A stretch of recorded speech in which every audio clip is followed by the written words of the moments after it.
Pemirsa, pemerintah Indonesia membuka kesempatan bagi tenaga non-aparatur sipil negara yang bekerja di sektor pemerintahan untuk mendaftar sebagai calon pegawai pemerintah dengan perjanjian kerja P3K pada tahun 2024. Pemerintah akhirnya memberikan kepastian mengenai seleksi pegawai pemerintah dengan perjanjian kerja atau P3K.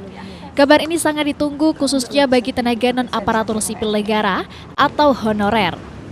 Berdasarkan keputusan Menteri Pendayagunaan Aparatur Negara dan Reformasi Birokrasi (PAN-RB), Abdullah Azwar Anas bahwa pendaftaran P3K akan dimulai pada September sampai dengan Oktober 2024. Berjalan paralel dengan seleksi calon pegawai negeri sipil CPNS yang baru dibuka 20 Agustus 2024. Pengadaan P3K 2024 diperuntukkan bagi pelamar prioritas. Di antaranya ex-tenaga honorer kategori 2 atau THK 2 sesuai database THK 2 di BKN. Non-ASN terdata di database BKN, serta non-ASN yang aktif bekerja pada instansi pemerintah. Formasi P3 ini disiapkan sebagai tindak lanjut melaksanakan amanat UU nomor 20/2023 tentang ASN, yaitu dalam rangka penyelesaian penataan tenaga non-ASN di instansi pemerintah. Menindaklanjuti hal tersebut, Kepala Badan Kepegawaian dan Pengembangan Sumber Daya Manusia BKPSDM Kota Pekalongan Rusmani Budiharjo mengungkapkan bahwa untuk tahun 2024 ini pemerintah Kota Pekalongan telah mengusulkan 150 formasi P3 kepada Kemenpan RB.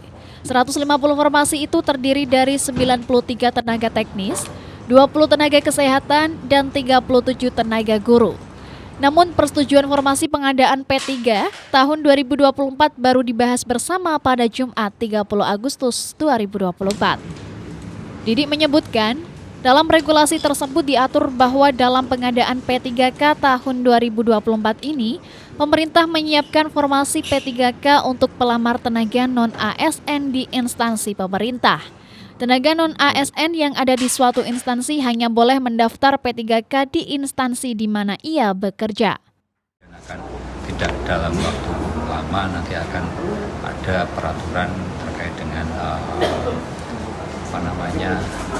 proses pengadaan P3K. Kemarin sudah sosialisasi, memang sudah ada regulasi yang mengatur terkait dengan pengadaan P3K. Nanti secara resmi setelah ada informasikan kepada teman-teman semua. Kalau regulasinya itu berarti belum keluar?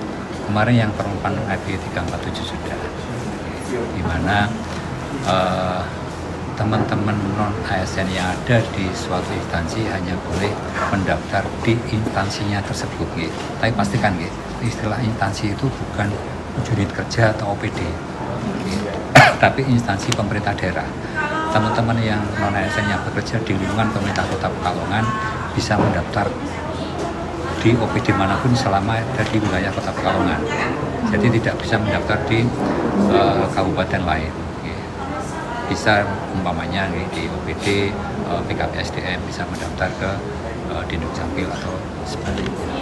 Tapi selama masih di Kota Pekalongan? Ya, betul. Jadi istilah instansi itu perlu digarisbawahi, itu bukan unit organisasi atau organisasi pemerintah daerah, tapi pemerintah daerah, kementerian, lembaga. Rafid Fajri, Batik TV, melaporkan.